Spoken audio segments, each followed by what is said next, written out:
నమస్తే సర్కార్ ఇండియాకి స్వాగతం.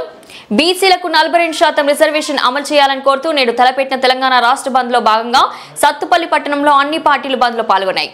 సత్తుపల్లి ఆర్టీసీ డిపో నుండి బస్సుల రాకపోకలు నిలిచిపోయాయి. ఆర్టీసీ కార్మికులు సైతం స్వచ్ఛందంగా బంద్ లో పాల్గొనడం జరిగింది. సత్తుపల్లి పట్టణంలో అనేక వ్యాపార సంస్థలు వారు స్వచ్ఛందంగా బంద్ లో పాల్గొనడం గమనార్హం. అత్యవసర వైద్య విభాగాలు తప్ప సత్తుపల్లిలో బంద్ ప్రభావం పూర్తిగా కనిపించింది. కాంగ్రెస్ పార్టీలో యువత ఎక్కువగా బంద్ లో పాల్గొన్నారు. ఈ సందర్భంగా సత్తుపల్లి నియోజకవర్గం ఎన్ఎస్యుఐ నాయకులు సందీప్, సిపిఐ నాయకులు, బీసీ సంఘం నాయకులతో సర్కార్ ఇండియా ప్రత్యేక వార్తా కథనాన్ని వీక్షించండి. సత్తుపల్లి బస్టాండ్ ఆవరణలో ఉన్నాం. ఈ రోజు బీసీకి సంఘాలకు 42% రిజర్వేషన్ కోసం మరి బీసీ సంఘాలు చేస్తున్న మరి సమ్మెలో భాగంగా మనం సత్తుపల్లి బస్టాండ్ ఏరియాలో ఉండటం జరిగింది. మరి కాంగ్రెస్ పార్టీ నాయకులు, ఎన్ఎస్యుఐ మరి నియోజకవర్గ నాయకులు సందీప్ గారు మనతో ఉండటం జరిగింది. మాట్లాడే ప్రయత్నం చేద్దాం. సార్ చెప్పండి, మరి 42% మరి బీసీ రిజర్వేషన్ అనే దాని మీద సమ్మె చేస్తున్నారు. మరి ఇలా సత్తుపల్లి నియోజకవర్గంలో సమ్మె ఏ విధంగా ఉందంటే ఏం చెప్తారు? ఇలా సత్తుపల్లిలో బంద్ విజయవంతం అవడం కూడా జరిగింది. మీరు కూడా చూస్తూనే ఉన్నారు. బస్ స్టాండ్ కానీ, ప్రతి ఆఫీసులు కానీ, ప్రతి ఏరియాలో ప్రతి షాపులు కానీ ఇలా స్వచ్ఛందంగా బీసీలకు మద్దతుగా స్వచ్ఛందంగా ప్రతి ఒక్కరు కూడా వచ్చి ఇలా మద్దతు తెలపడం కూడా జరుగుతుంది. అదేవిధంగా కాంగ్రెస్ పార్టీ చెప్పినట్టు రాహుల్ గాంధీ గారు ఏదైతే కామారెడ్డిలో 42% డిక్లరేషన్ అన్నాడో అదే విధంగా అధికారం వచ్చిన తర్వాత మాట నిలుపుకున్న పార్టీ ఏదైనా ఉందంటే అది కాంగ్రెస్ పార్టీ. దేశంలో ఏ పార్టీ కూడా బీసీల పట్ల చిత్తశుద్ధి లేదు, కానీ ఓన్లీ కాంగ్రెస్ పార్టీకే ఉందని కూడా తెలియజేస్తున్నాం. మేము శాసనసభలో, శాసనమండలిలో మేము బిల్లు పాస్ చేశాం. అదేవిధంగా గౌరవ ఆమోదం కూడా పొందలేదు. ఎందుకంటే వాళ్ళు బీజేపీ వాళ్ళు ఇష్టారాజ్యంగా బీసీలను మోసం చేస్తా ఉన్నారు. ఇదే మోడీకి కానీ బీజేపీ పార్టీ చిత్తశుద్ధి ఉంటే తక్షణమే బీజేపీ వాళ్ళు బిల్లు పాస్ చేయాలని కూడా తెలియజేస్తున్నాం. అయితే సార్, ఇప్పుడు 42% రిజర్వేషన్ అనే దాని మీద సాగుతున్న ఈ సమ్మె కార్యక్రమంలో రేపు భవిష్యత్తులో మరి 42% అనేది మరి పాజిటివ్ అవుతుందా? మరి కేంద్ర ప్రభుత్వం దీన్ని తీసుకొస్తుందా? రేపు సక్సెస్ అవుతుందా అంటే ఏం చెప్తారు? బీజేపీ పార్టీ ఏంటంటే వాళ్ళ రాజకీయ లబ్ధి కోసం ఇక్కడికి వచ్చి ఒక మాట చెప్తున్నారు, ఆడికెళ్ళి ఒక మాట చెప్తున్నారు. ఏదైతే కాంగ్రెస్ పార్టీకి ఇక్కడ క్రెడిట్ ఉంటుంది అని వాళ్ళు భావించి వాళ్ళు ఏం మాట్లాడుతున్నారు వాళ్ళకి అర్థం కాదు. 8 మంది వాళ్ళు ఎంపీలు ఉన్నారు. వాళ్ళు నిజంగా బీసీల మీద ప్రేమ ఉంటే వాళ్ళు నరేంద్ర మోడీ గారితో మాట్లాడి పార్లమెంట్ లో బిల్లు పెట్టాలా. వాళ్ళకి చేతగాని మాటలు, చేతగాని వ్యవహారాలు చేస్తారు. వాళ్ళని ఎవరు రామండి ఇలా బంధుకి సత్తుపల్లిలో కానీ తెలంగాణలో కానీ మీ కొట్లాడే ఎవరి మీద? బీజేపీ వాళ్ళ మీద. మళ్ళీ మా ఆయన కలబడి వస్తే ఏందన్నట్టు కూడా అర్థం కాని పరిస్థితిలో ఉన్నాం. అయితే సార్, ఇప్పుడు రాష్ట్రంలో అధికారంలో ఉన్నది కాంగ్రెస్ పార్టీ, కేంద్రంలో అధికారం ఉంది బీజేపీ పార్టీ. మరి ఈ రెండు పార్టీలు కూడా ఈ సమ్మె కార్యక్రమానికి పాల్గొన్నాయి. మరి ఈ రిజర్వేషన్ అనేది ఎవరు చేయాలి అంటే ఏం చెప్తారు?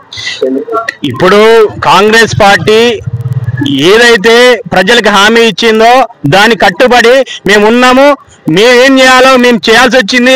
ఇప్పుడు సత్తుపల్లి పట్టణంలో అనేక మరి షాపింగ్ మాల్స్ దగ్గర నుంచి ప్రతి వ్యాపార సంస్థ కూడా మరి మూసేసే ఉంది. అందరూ బంద్లో స్వచ్ఛందంగా పాల్గొన్న పరిస్థితి కనపడుతున్న నేపథ్యంలో మరి సిపిఐ పార్టీ, సిపిఎం మరి అన్ని పార్టీల నాయకులు ఇక్కడ మరి బీసీ సంఘ నాయకులు కూడా ఉండటం జరిగింది. మాట్లాడే ప్రయత్నం చేద్దాం. సార్ చెప్పండి, ఈ రోజు ఈ బంద్ కార్యక్రమాన్ని బీసీకి 42% రిజర్వేషన్ అనే దాని మీద మరి బంద్ చేయడం జరుగుతుంది. స్వచ్ఛందంగా మరి పట్టణంలో అందరూ పాల్గొన్న పరిస్థితి ఉంది. దీనిపై మీ స్పందన ఏంటంటే ఏం చెప్తారు? ఈరోజు బీసీలకి 42% రిజర్వేషన్ ఇస్తామని చెప్పేసి కాంగ్రెస్ ప్రభుత్వం సర్వే చేసి వీళ్ళ బిల్లుని గవర్నర్ దగ్గరికి ఆమోదానికి పంపిన నేపథ్యంలో బిల్లును తిరస్కరించినటువంటి పరిస్థితి ఉంది. కేంద్రంలో ఉన్నటువంటి బీజేపీ ప్రభుత్వం ఈ బిల్లుని ఆమోదించాల్సినటువంటి అవసరం ఉంది. జనాభాలోని 56% ఉన్నటువంటి బీసీలకి 42% రిజర్వేషన్ ఇవ్వడంలో కేంద్రం పూర్తిగా విఫలమైంది. అంతేకాకుండా వాళ్ళు అడిగింది న్యాయమైనటువంటి డిమాండ్, కానీ అది ఇచ్చేటువంటి ఆ బాధ్యత వాళ్ళు కూడా ఉన్నప్పటికీ కూడా ఇవ్వకుండా వాళ్ళు కూడా ఇవాళ తారతమ్యం చేస్తున్నటువంటి పరిస్థితి. బీసీలు ఏదైతే జనాభా ప్రాతిపదికగా 42% రిజర్వేషన్ కావాలని ఇవాళ సత్తుపల్లి పట్టణంలో సంపూర్ణమైన బంద్ జరుగుతూ ఉంది. అన్ని అఖిలపక్ష పార్టీలు, ప్రజా సంఘాలు ఆధ్వర్యంలో బంద్ సంపూర్ణంగా జరుగుతూ ఉంది. బీసీలకి 42% రిజర్వేషన్ వచ్చే వరకు కూడా సిపిఎం పార్టీకి మేము ఖచ్చితంగా వాళ్ళు వెన్నంటూ ఉంటాము. ఆ రిజర్వేషన్ సాధించేదానికి మేము కూడా మా వంతు కృషిగా మేము అనేక కార్యక్రమాలు నిర్వహిస్తామని ఈ సందర్భంగా మేము తెలియజేస్తాం. అయితే సార్ ఇప్పుడు బీజేపీ కేంద్రంలో బీజేపీ మరి ఈ 42% రిజర్వేషన్ ని ఆపేయడం జరిగిందనే విషయాన్ని మీరు చెప్పడం జరిగింది. అయితే సార్ ఇప్పుడు అదే బీజేపీ ఈ సమ్మెలో పాల్గొనడం జరిగింది. దీనిపై మీ స్పందన ఏంటి? ఇది 2 నాలుకల ధోరణిగా మేము భావిస్తా ఉన్నాం. ఎందుకనంటే ఇక్కడేమో బీసీలకి మద్దతు అని చెప్పి సమ్మెలో పాల్గొంటా ఉన్నారు. కానీ బిల్లును ఆమోదించాల్సింది ఎవరంటే వాళ్లే చేయాలి.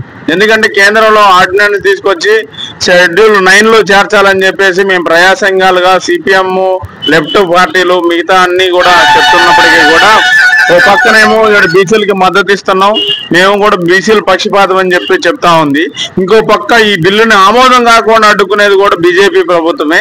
ఖచ్చితంగా బీసీలు అంతా గమనిస్తా ఉన్నారు. భవిష్యత్తులో బీజేపీకి తగిన 2% రిజర్వేషన్ అనే విషయాన్ని మరి రాష్ట్ర ప్రభుత్వం తీసుకొచ్చిన పరిస్థితి ఉంది. మరి రాష్ట్ర ప్రభుత్వం కూడా మరి బిల్లులు తీసుకురావడం జరిగింది. ఈ పరిస్థితుల్లో రాష్ట్ర ప్రభుత్వం మరి బీసీలకు అనుకూలంగానే ఉందా అనే విషయాన్ని బీసీలు అనుకుంటున్నారా అంటే ఏం చెప్తారు? రాష్ట్ర ప్రభుత్వం అయితే అనుకూలంగానే ఉంది, కానీ కేంద్ర ప్రభుత్వం మాత్రం దీన్ని పక్కన పెట్టింది. ఇక్కడ అయితే ఆమోదం తెలిపి పంపించారు అక్కడ.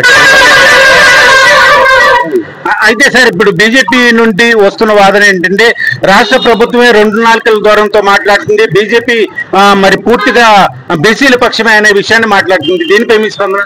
బీసీలపై పూర్తిగా ఉందంటే ఎట్లా చెప్తాం? మనం ఆమోదం తెలిపి ఇక్కడ అసెంబ్లీలో మనం తీర్మానం చేసి అక్కడ పంపించాం కాబట్టి వాళ్ళు ఆమోదం తెలియాలి.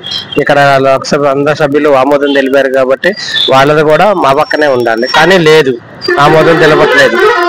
అయితే సార్ ఇప్పుడు ఈ 42% రిజర్వేషన్ అనే దాని మీద ఈ సమ్మె కార్యక్రమాన్ని ఇవాళ చేపట్టడం జరిగింది. ఈ పరిస్థితుల్లో మరి ఇదే మళ్ళీ రేపు సఫలీకృతం అయితే, ఈ సమ్మె ప్రభావం వల్ల సఫలీకృతం అయితే సంతోషకరమైన విషయమే. మరి లేని పరిస్థితి ఉంటే మరి ఈ ఉద్యమాలు ఏ విధంగా ముందుకెళ్తాయంటే ఏం చెప్తారు? బీజేపీని మాత్రం సఫలీకృతం చేయకపోతే బీజేపీని మాత్రం ఎండగట్టేస్తాం. దాన్ని అయితే మేము ఆమోదించాం.